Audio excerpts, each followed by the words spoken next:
n'ibibazo by'u Rwanda na Repubulika Iharanira Demokarasi ya Kongo bijyanye n'ibyabereye muri Leta Zunze Ubumwe za Amerika, ibintu bikomeje kugenda bigana habi.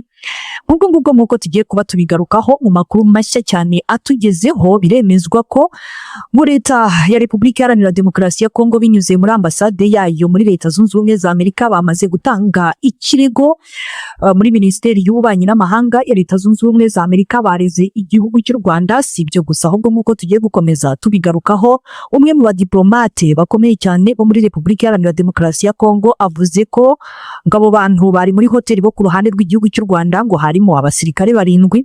Si ibyo gusa, turaza no kongera tugaruke ku ruhande rw'igihugu cy'u Rwanda, birumvikana, ariko nanone kandi bikajyana nuko n'ubundi iyo Repubulika Iharanira Demokarasi ya Kongo iravuga ko ngo ibyakozwe ngo bijyanye no kubahungabanyiriza umutekano. Reba hasi handitse subscribe. Iyi nkuru yacu igiye kugaruka ku makuru mashya ajyanye n'ikibazo cy'u Rwanda na Repubulika Iharanira Demokarasi ya Kongo, ahanini byose bijyana n'amashusho yakomeje kugenda kwirakwira ku mbuga nkoranyambaga, bivugwa ko bamwe mu bahagarariye intumwa z'u Rwanda ndetse na Repubulika Iharanira Demokarasi ya Kongo bose ko baba bisanze muri hoteli imwe, ariko kandi bikaza guteza ikibazo. U Rwanda bukavuga ko ahubwo abantu barwo barimo umwe mu bantu bakomeye cyane utatangarijwe amazina cyangwa se umu VIP wasagariwe n'abo ngabo bo muri Repubulika Iharanira Demokarasi ya Kongo.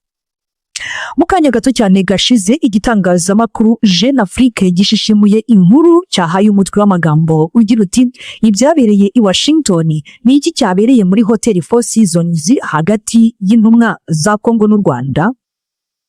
Kiti Washington, ku murwa mukuru wa Leta Zunze Ubumwe za Amerika, habereye igikorwa cyateje impagarara n'impaka nyinshi ku mbuga nkoranyambaga.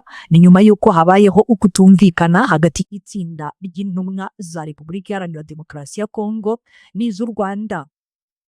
Kiti ibyabereye muri Four Seasons noneho kuwa kabiri tariki ya 24 Werurwe 2026 muri Hotel Four Seasons i Washington habereye ikiswe incident cyangwa se wenda nk'igikorwa kidasanzwe hagati y'itsinda ryari riherekeje Madame Denise Nyakeru Tshisekedi n'umufasha wa Perezida wa Repubulika Iharanira Demokarasi ya Kongo Felix Antoine Tshisekedi Chilombo, ndetse n'abashinzwe umutekano w'umuyobozi w'u Rwanda ukomeye cyangwa se w'umu VIP warucumbitse muri iyo hoteli, ariko nanone utatangajwe amazina.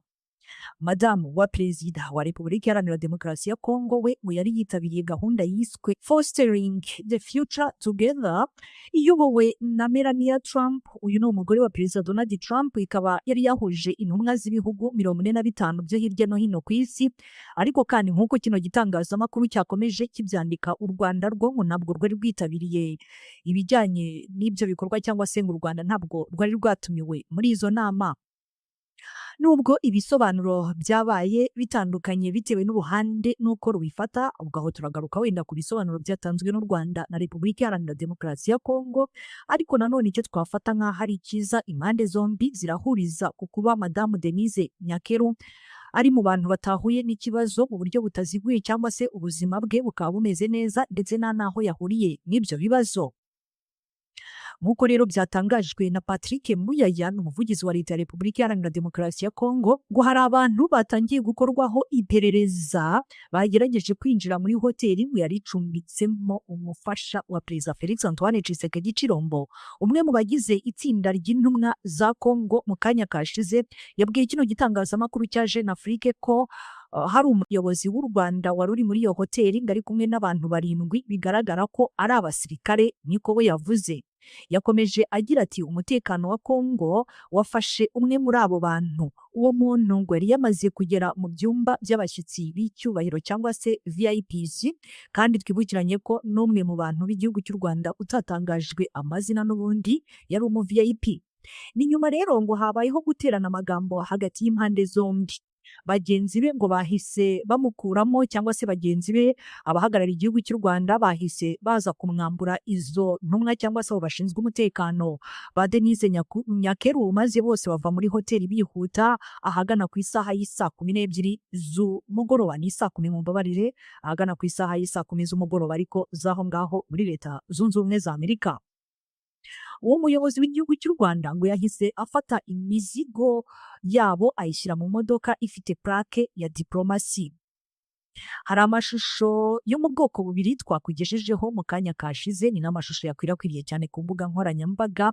Hari abagabo bari bambaye udupfukamunwa bashyira imizigo mu modoka zo mu bwoko bwa SUV bava muri hoteli, bagaragaza ko batishimiye kuba barimo gufatwa amashusho, dore ko nk'uko byagaragaraga muri ayo mashusho umwe mu bayafata, uwari uhagarariye uruhande rw'igihugu cy'u Rwanda yaje amubuza kuyafata. Binagaragara rwose muri angle ya kamera ko yaje akamufata ikiganza, kamera igahita ihindukira ikareba ahandi. Ambasade y'u Rwanda i Washington yahise itanga ibisobanuro igira iti nubwo habayeho ugushotorana, itsinda ry'u Rwanda ryagumye mu mutuzo ndetse ryagumanye ikinyabupfura, ryirinda guterana amagambo n'abo ku ruhande rwa Repubulika Iharanira Demokarasi ya Kongo. Bisobanuye ko umwe mu bashinzwe umutekano w'umuyobozi w'u Rwanda ntabwo yari afite intwaro, yahuye n'abashinzwe umutekano b'itsinda rya Kongo mu gice cya hoteli kandi kigenewe abantu bose, cyangwa se mu gice twafata nk'aho ari rusange. Uyu muntu ngo yabujijwe kugera muri lift cyangwa se esanseri n'abashinzwe umutekano ba Kongo, ibintu u Rwanda rwavuze ko bidakwiriye kubera ko ari ahantu hasanzwe hahurira abashyitsi bose. Gusa ngo ikibazo cyaje gukemurwa nta yindi myivumbagatanyo ikurikiyeho cyangwa se ibibazo biremereye. Ni nyuma y'ibi itsinda ry'u Rwanda ngo ryafashe icyemezo cyo guhindura hoteli, ariko nanone ngo ryakurikiranywe n'itsinda ry'abo kwa Tshisekedi bakomeza kubafata amashusho mu buryo bunyuranyije n'amategeko. Ni mu gihe itsinda ry'u Rwanda ryajyaga kwishyura ubundi risohoka muri iyo hoteli ririgendera. Iki kibazo kibaye mu gihe Washington ikomeje kugerageza no kugaragaza icyizere cyo kongera guhuza umubano hagati ya Repubulika Iharanira Demokarasi ya Kongo n'u Rwanda. Ni nyuma y'amasezerano y'amahoro yasinywe ku wa 4 Ukuboza imbere ya Perezida Donald Trump. Gusa kuva icyo gihe intambara yarushijeho gukomera. Umujyi wa Uvira wafashwe na M23.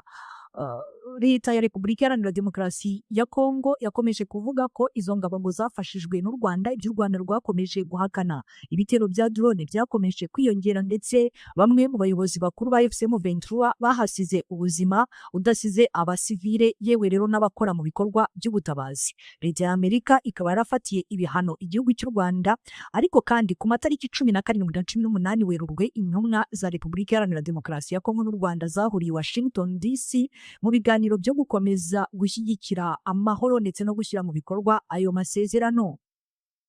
Patrick Muyaya yatangaje ko ngo barimo gukorana bya hafi n'inzego za Leta Zunze Ubumwe za Amerika kugira ngo bamenye neza ibyabaye. Amakuru aturuka mu itsinda rya Kongo nk'uko kino gitangazamakuru mvikana. Uwo rero ngo ushinzwe umutekano w'u Rwanda yabujijwe mu gihe gito kugera kuri esanseri cyangwa se gukoresha lift n'abashinzwe umutekano ba Repubulika Iharanira Demokarasi ya Kongo. Ibintu u Rwanda ruvuga ko bitari bikwiriye kandi ko bidakwiriye kubera ko byabereye ahantu rusange. Gusa icyo kibazo cyaje gukemurwa hatabayeho izindi ngaruka cyangwa se wenda ngo bibe byafata indi ntera. U Rwanda rwakomeje rugira ruti ni nyuma y'ibyabaye itsinda ry'u Rwanda ryafashe icyemezo cyo guhindura hoteli, ariko nanone rukavuga ko byakurikiranywe no kugenda bafata amashusho abo bo ku ruhande rw'igihugu cy'u Rwanda bari kumwe n'umuntu udasanzwe cyangwa se umuntu w'icyubahiro rucumbitse muri iyo hoteli, kandi u Rwanda rwahise rwishyura rurigendera ruva muri iyo hoteli. Nubwo byari bimeze bityo, u Rwanda ruravuga ko itsinda ryarwo ryakomeje kwitwara mu ituze, mu kinyabupfura ndetse no kwirinda amakimbirane ayo ari yo yose. Ambasade y'u Rwanda yasoje ivuga ko hari ukugoreka gukabije ukuri kw'ibyabaye, harimo n'amagambo y'ibinyoma yatangajwe na Minisitiri w'itumanaho n'itangazamakuru wa Repubulika Iharanira Demokarasi ya Kongo. Ni mu kiganiro n'itangazamakuru cyabaye mu ijoro ryabanje. Iri tangazo risoza rivuga ko ayo makuru akwiriye kwirengagizwa ndetse no kwamaganirwa kure. Ngibyo rero ibyo muri Leta Zunze Ubumwe za Amerika turakomeza kubikurikiranira hafi rwose, kandi turakomeza kugenda tuba updatinga nk'ibisanzwe. Cyabaganirije cyakomeje kibitangaza ngo ubuyobozi bwa hoteli ako kanya ngo bwatanze amakuru ku bapolisi bo muri Leta Zunze Ubumwe za Amerika. Polisi kandi ngo yahise nayo itangira iperereza. Intumwa za Kongo ngo zahaswe ibibazo Icyakora cyo ntabwo byarangiriye aho ngaho nk'uko kino gitangazamakuru kirimo kubitangaza, ahubwo ngo ambasade ya Repubulika Iharanira Demokarasi ya Kongo ako kanya yihutiye kujya gutanga ikirego muri Minisiteri y'Ububanyi n'Amahanga ya Amerika cyangwa se State Department, ndetse ngo abayihagarariye bakaba baje gusaba imbabazi umufasha wa Perezida wa Repubulika Iharanira Demokarasi ya Kongo, banamubwira ko icyo kibazo kirimo gukurikiranwa. Hariyongeraho ko umutekano wa Madamu Denise Nyakebu Tshisekedi ngo wongerewe cyane ni nyuma y'ibyabaye nk'uko kino gitangazamakuru kibitangaza. Iri sanganya ryabaye cyangwa se incident yabereye i Washington iragaragaza ko nubwo hari imbaraga zo kugarura amahoro hagati ya Repubulika Iharanira Demokarasi ya Kongo n'u Rwanda, umwuka mubi wa diplomasi urakomeje kandi ibintu bito bishobora no gukurura impagarara zigaragara ku ruhando mpuzamahanga. Ni mu gihe nyamara ibyo bintu witegereje neza cyangwa se wenda wumvise impande zombi wakumva ko nta n'ikibazo kibirimo. Nk'ubwo nguko kugira ngo bisobanukirwe neza, ni itangazo ryashyizwe hanze na guverinoma y'igihugu cy'u Rwanda binyuze muri ambasade yarwo i Washington DC, rwagerageje gusobanura neza uko ikibazo cyagenze.